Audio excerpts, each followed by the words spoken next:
यस्मै हिमवन्तो महित्वा यस्य समुद्रं रसयासयाहु यस्य इमा प्रदिशो यस्य बाहु तस्मै देवाय हविषा विधे हिमवान जिसकी महिमा सुनाते सागर सरस नित्य गुणगान गाते उसकी दिशाएं बनी बाहु जैसी किस देव के हेतु धारे हविष कौन देव के हेतु धारे हविष।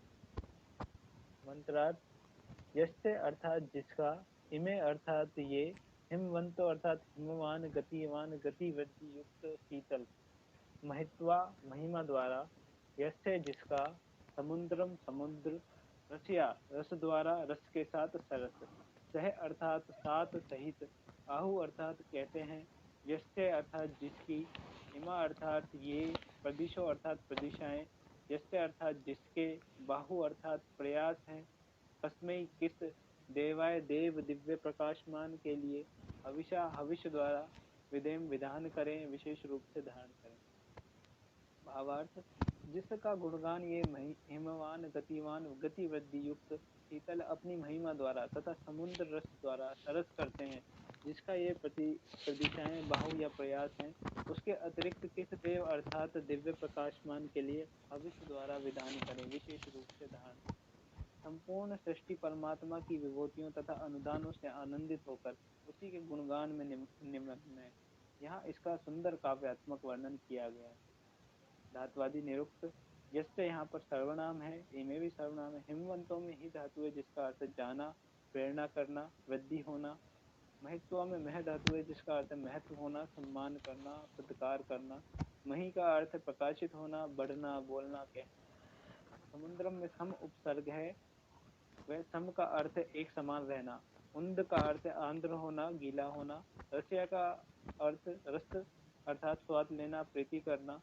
आहु में आ उपसर्ग है, हवे धातु का अर्थ है शब्द करना, आह्वान करना। अह का अर्थ है विस्तृत होना, उपासना, व्यापना। हु का अर्थ है दान करना, आदान प्रदान करना। प्रदिशों में प्र उपसर्ग है, दिश का अर्थ है दिशा देना, निरूपण करना, संकेत देना। बाहु में बाह्य धातु है जिसका अर्थ है प्रयास करना। बह धातु का अर्थ है बहना, गति करना, बाहर होना, हिंसा करना। देवाय में दिव धातु है जिसका अर्थ प्रकाश करना, स्तुति करना, आनंद करना, प्रीति करना। हविषा में हु धातु है जिसका अर्थ दान करना, आदान प्रदान करना, तृप्त करना। विधेम में वी उपसर्ग है, धा धातु का अर्थ धारण करना। तो अब मतलब जिस जिस साथी के प्रश्न हो, जो भी आप पूछिए।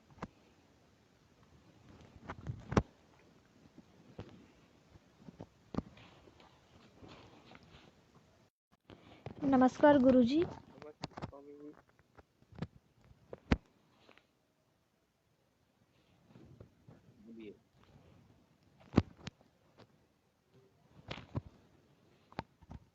बोलिए। बोले सीताराम जी, आप पूछ लीजिए प्रश्न। स्वामी जी हिमवंतों के बारे में थोड़ा और बताइए सर, विस्तार से। हाँ कोमल, आप क्या कह रहे हैं? गुरुजी मैं ये पूछ रही थी कि इस मंत्र का मूल भाव क्या है।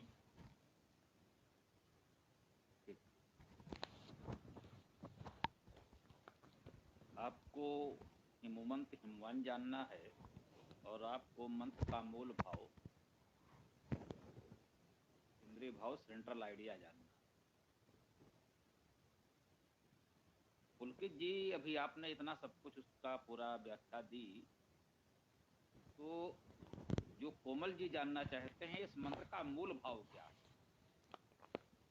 मुझे लगता है कि आपको बता देना चाहिए। अभी देख करके भी कुछ पढ़ देंगे, बता देंगे, तो मुझे लगता है कि बहुत कुछ आ जाएगा, फिर हम तो बताएंगे ही जो आवश्यकता होगी।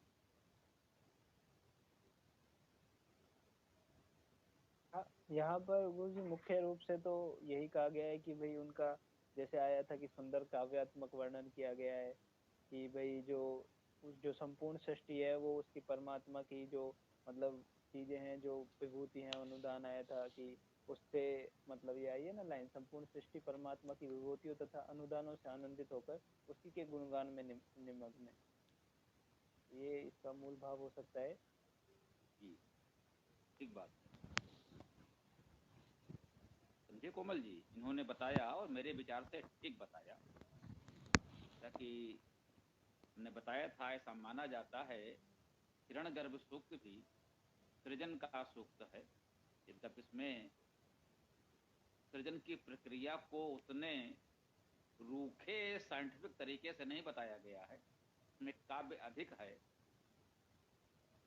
तो वही बता वही रहा है कि संपूर्ण सृष्टि का सृजन उसके द्वारा हो रहा है, और जो सृष्टि उसके द्वारा बनी है, तो आज जब हम देखते हैं तो ये कहें कवि जो है वो ठीक कहा इन्होंने, कवि का मन प्रकृति में सर्वत्र देख रहा है कि संपूर्ण प्रकृति जैसे उस ईश्वर का गुणगान कर रही हो। कल कल बहते हुए झरने, नदियां, समुद्र, पहाड़, ऐसा लगता है ये सृजन तो सब उसका है ही, ये सब अपने अपने तरीके से उसका गुणगान कर रहे हैं। इस मंत्र का मूल भाव तो वास्तव में यही है कि संपूर्ण सृष्टि उसकी स्तुति करने में, गुणगान करने में निमग्न है। स्तुति और गुणगान एक ही बात है, ये अवश्य समझना चाहिए। बहुत पहले भी बताया है, स्तुति का अर्थ होता है जो वास्तविक गुण हैं उनका वर्णन करना, यही स्तुति है। तो सब उसी की स्तुति कर रहे हैं, कह सकते हैं कि हमें भी करना चाहिए, ये परोक्ष प्रेरणा हो सकती है इसमें। और सीताराम जी ने जानना चाहा है हिमवंत हिमवान शब्द के बारे में। तो कोमल, आपकी बात कुछ हुई या शेष है? जी गुरुजी, आ गया समझ में। ठीक है। तो जो इन्होंने हिमवंत हिमवान शब्द जानना चाहा है, वास्तव में ये हिमवत शब्द है। अगर मूल शब्द की बात करें, एक तो हिम है, हिम में वत प्रत्यय है, उसी से हिमवान और हिमवंत शब्द बने हैं, जो इसमें प्रयोग होता हुआ हमें मंत्र में व्यवहारिक रूप से दिख रहा है। अब हिम शब्द कैसे बना, यह अवश्य थोड़ा सा विचार का विषय रहा है हम लोगों के लिए भी। तो जो हम लोगों का तरीका है इसको समझने का, एक तो हम पहले शाब्दिक चर्चा कर लें और उसका व्यवहारिक स्वरूप है वो भी समझ लें। तो शब्द सृजन, शब्द निर्माण की जब बात करेंगे तो या तो कहीं हिम धातु मिलती तो इस शब्द को उससे निष्पन्न माना जाता। अब हिम धातु तो नहीं मिली, ही धातु मिली। बहुत सरल है, सभी लोग जानते हैं कि ही धातु होती है, क्योंकि हित तो आप सब जानते ही हैं। जैसे गम में ता लगा गत बन गया, चल से चलित बन गया, पठ से पठित बन गया, ये ता प्रत्यय है।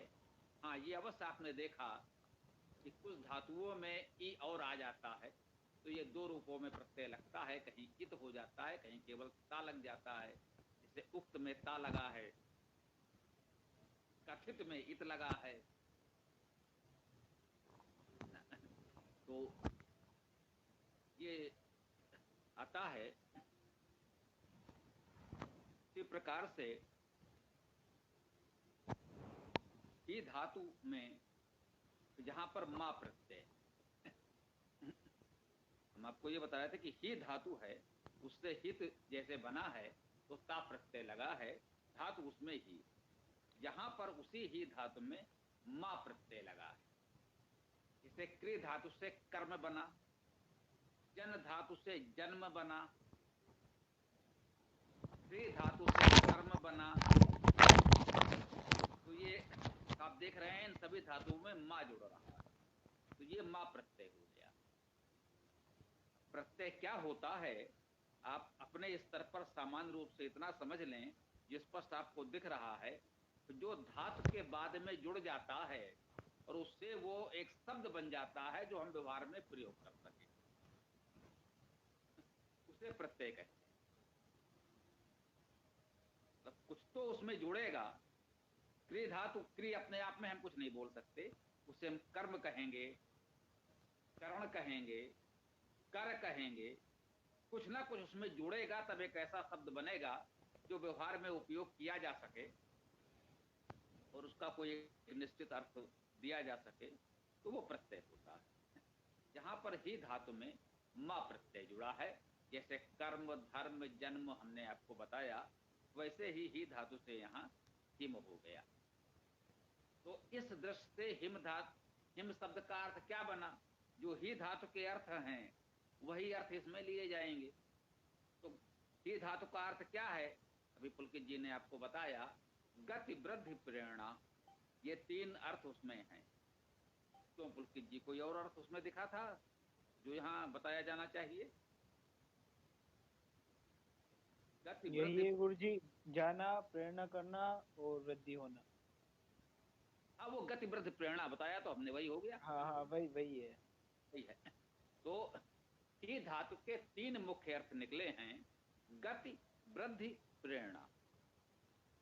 तो हिम शब्द का अर्थ यही होगा, गति, वृद्धि, प्रेरणा, जब हम बिल्कुल शाब्दिक अर्थ में इसको प्रयोग करेंगे। अब हिम से हिमवत बना, इसका अर्थ हो गया हिम से युक्त, अर्थात गति, वृद्धि, प्रेरणा से युक्त। हिमवंतो उसका बहुवचन भी हो सकता है। तो इसी को हम लोगों ने काव्यानुवाद में कहा है, हिमवान जिसकी महिमा सुनाते, क्योंकि पूरी प्रकृति उसी की महिमा का गुणगान कर रही है। तो विशुद्ध वैदिक भाषा की परंपरा में जब इसका अर्थ हम करेंगे तो यही होगा। गति, वृद्धि, प्रेरणा, ये अपने आप में बहुत बड़ा संदेश है, बहुत बड़ी जानकारी या संदेश कह लें वेद का हमको मिल रहा है कि गति, वृद्धि, प्रेरणा वैसे तो संपूर्ण सृष्टि में है, स्वाभाविक है, वो जीवों में विशेष रूप से है, मनुष्य में और अधिक होनी चाहिए। हम सब जो वैदिक हैं, वेद पथिक हैं, वेदार्थी हैं, तो हमें ईश्वर का, वेद का ये संदेश और अधिक चरितार्थ होना चाहिए, गतिविधि, प्रेरणा हमें और अधिक होनी चाहिए। तो वो कह रहे हैं जो इससे युक्त हैं, अर्थात हम आप, इन्होंने वेद की ये गति, वृद्धि, प्रेरणा को ग्रहण किया है, अपनाया है, ये उनके लिए कहा जा रहा है। तो एक बात ध्यान आ गई, हम बता दें, जब हम लोग ये वेद का अर्थ ऐसे कर रहे हैं, तो जो भी आप जैसे युवा साथी, सहयोगी हमारे साथ रहते हैं, मिलकर कार्य करते हैं,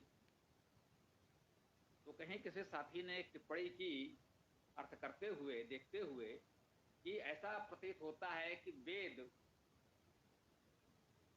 ईश्वर और उसके उपासक के बीच का संवाद है और कुछ नहीं।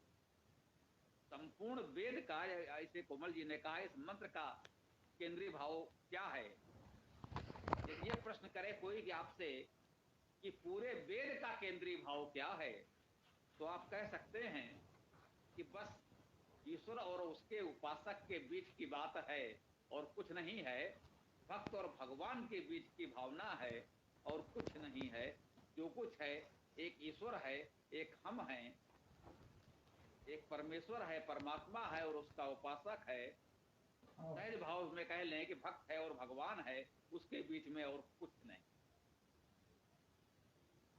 संपूर्ण सृष्टि में वो उसी ईश्वर की छाया देखता है। उसने कह दिया कि ये जीवन और मृत्यु, ये अमरता, ये सब उसी की छाया है। संसार में जो कुछ भी दिख रहा है, जो भी सृष्टि दिख रही है, वो जड़ हो या चेतन हो, सब उसी की छाया है। ये थोड़ा सा साहित्य से आप लोगों का परिचय हुआ होगा, विद्यार्थी जीवन में विषय तो रहा ही होगा हिंदी साहित्य। आधुनिक हिंदी साहित्य में सबसे सशक्त धारा है छायावाद की। ये छायावाद इसी वेद से आया है। हिमवान की बात की है कामायनी जयशंकर प्रसाद की अमर कृति आधुनिक हिंदी का सर्वश्रेष्ठ काव्य माना जा रहा है। संभवतः उसका आरंभ ही यहीं से है। नीचे जल था ऊपर हिम था, सब उसी के हृदय समान। जल और हिम वो जल प्रलय का वर्णन कर रहा है। नीचे जल प्रवाहित हो रहा है और ऊपर हिम है, क्या दोनों में कोई अंतर है? नहीं। उसने कहा कि एक तत्व की ही प्रधानता, कहो उसे जड़ या चेतन। ये थोड़ा सा विस्मृत हो रहा है, हमने कई वीडियो में इसके उल्लेख हुआ है। ये